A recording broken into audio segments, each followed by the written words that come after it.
ভক্তি মেলার ঢাক।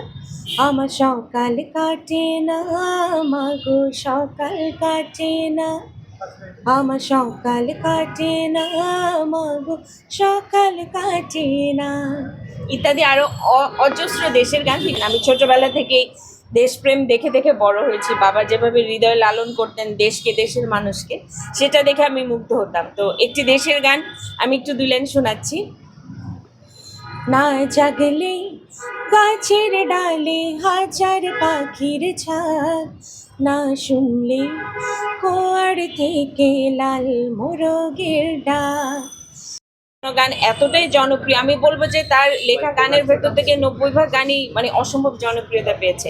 কিন্তু দেখা যাচ্ছে কি, এই গানগুলো ইউটিউবে আছে, পুরোনো গানগুলো যেভাবে চিত্রায়ন করা আছে ওভাবে, কিন্তু এখন তো আসলে মানে যুগের সাথে তাল মিলিয়ে আমাদেরকে চলতে হয়। তো দেখা যায় যে ওল্ড ইজ গোল্ড একটা কথাই আছে, সেই পুরোনো গানগুলোকে আমরা নতুন করে রিমেক করছি, রিমিক্স করছি।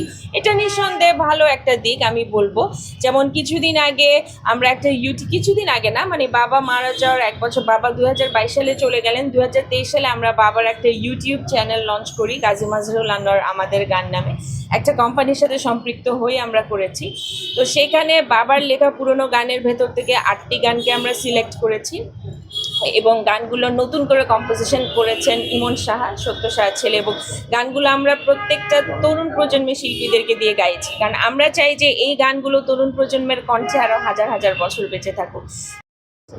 এখন অবশ্যই গান নিয়েই ব্যস্ত আছি, কারণ আমি তো আসলে ছোটবেলা থেকে আমার যেহেতু গানের পরিবেশে আমার জন্ম, আমার বাবা গাজী মাজহারুল আনোয়ার, তিনি বাংলাদেশের সঙ্গীত জগতের একজন লেজেন্ড পার্সন ছিলেন।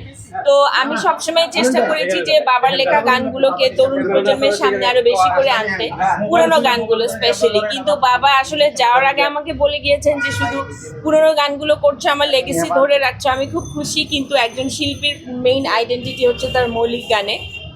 তো বাবা দিছির খাতা নামে একটি খাতা রেখে গিয়েছেন, সেই খাতায় আমার জন্য বেশ কিছু মৌলিক গান তিনি রেখে গিয়েছেন। আমি এখন আপ্রাণ চেষ্টা করছি সেই কাজগুলোকে আপনাদের সামনে দর্শক শ্রোতাদের বাবাকে কখন মিস করেন? বাবাকে আমি প্রতিটা মুহূর্তে আসলে মিস করি, কারণ বাবা শুধু আমার বাবাই ছিলেন, আমার বন্ধু ছিলেন। আমার জীবনে যাবতীয় যা কিছু ঘটেছে বা ঘটে সবকিছু বাবার সাথে শেয়ার করতাম, বন্ধুর মতো বাবার পরামর্শ নিতাম, বাবার সাথে অনেক খুনসুটিও হতো। তো সবকিছুই আসলে আমি অনেক অনেক মিস করি। আমি চলচ্চিত্রে আসলে খুব বেশি যে প্লেব্যাক করেছি তা না, তবে যে কয়টাই করেছি এর মধ্যে থেকে একটা গান শোনাচ্ছি, যে গানটা আমি মনির খানের সাথে গিয়েছিলাম।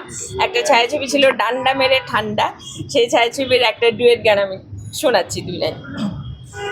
এক পলকে ভালোবাসা চাই না, এক যুগেরও আমি চাই না, এমন প্রেম দাও আমাকে কোনোদিন যেন হারায় না, প্রেম দাও না, সেই প্রেম দাও না।